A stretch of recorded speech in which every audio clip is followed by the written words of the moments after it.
जय श्री राम। इस कहानी में श्री कृष्ण के जन्म के बाद जैसे सभी देवता भगवान कृष्ण के दर्शन के लिए गोकुल धाम वृंदावन पहुँचे, वैसे ही भगवान शनि भी, ग्रहराज शनि भी उनके दर्शन के लिए पहुँचे थे।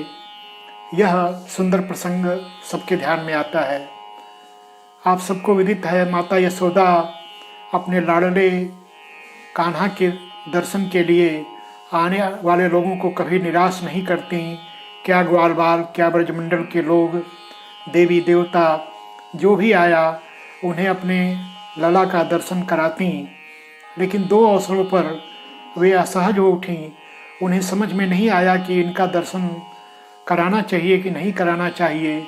एक तो भगवान शिव जब बालक कान्हा का दर्शन करने के लिए पहुँचे थे, तब शिव के उस बेढंगे रूप को देखकर माता डर गईं और उन्होंने कहा कि मैं आपको दर्शन नहीं कराता।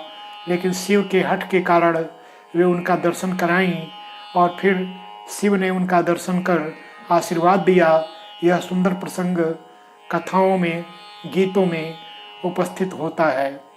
एक ऐसा ही प्रसंग और भी उपस्थित होता जब श्री कृष्ण के अनन्य भक्त भगवान ग्रहराज शनि और ब्रजमंडल पहुँचे।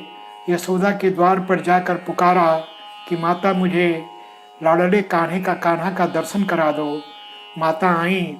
उन्होंने शनि के क्रूर रूप को देखा। वे जानती थी कि शनि की दृष्टि में क्रूरता है, वे क्रूर ग्रह हैं। उन्होंने कहा, मैं तुम्हें दर्शन नहीं करा सकती। बहुत अनुनय विनय किया, तब भी शनि ने बहुत प्रार्थना किया, लेकिन माता यशोदा नहीं पिघली और उन्होंने कहा, मैं आपको लाडले कान्हा का दर्शन कतई नहीं करा सकती, क्योंकि आप उनका दर्शन करेंगे तो मेरे कान्हा का जीवन शापित हो जाएगा। और इस प्रकार उन्होंने मना किया। निराश शनि उस गोकुल से निकट एक बाग था, एक जंगल था, वहाँ आकर बस गए और बड़े करुणा के भाव से आंसू बहाते और फिर कृष्ण की भक्ति में लीन हो गए।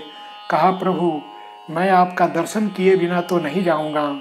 तब कहते हैं कृष्ण वहाँ प्रकट हुए और उन्होंने कहा कि आप यहीं बसे रहिए, कोयल के रूप में यहाँ वास करिए, मेरी भक्ति मेरे ध्यान में केंद्रित करिए। मैं शनिवार के दिन आपको दर्शन दूंगा। और तब ऐसा हुआ। श्री कृष्ण की भक्ति में शनि लीन हो गए। वह स्थान आज भी दिल्ली से कोसी कला मार्ग पर एक सुंदर मंदिर है, जहाँ 50 सैकड़ों एकड़ का भूभाग इस मंदिर के क्षेत्र में आता। परिक्रमा होती। एक केंद्र में सुंदर सरोवर है, एक शनि का मंदिर है, जहाँ लोग शनि की पूजा करते और शनि का कैसा भी प्रकोप हो उससे मुक्ति पाते। ऐसे हैं कृष्ण भक्त शनि। ऐसे भगवान श्री कृष्ण की शनि पर विशेष अनुकंपा। ऐसा है वो पावन तीर्थ जहाँ आकर लोग धन्यता का अनुभव करते। हमारे जीवन में भी भगवान शनि, प्रभु कृष्ण की कृपा बरसे। जय श्री राम।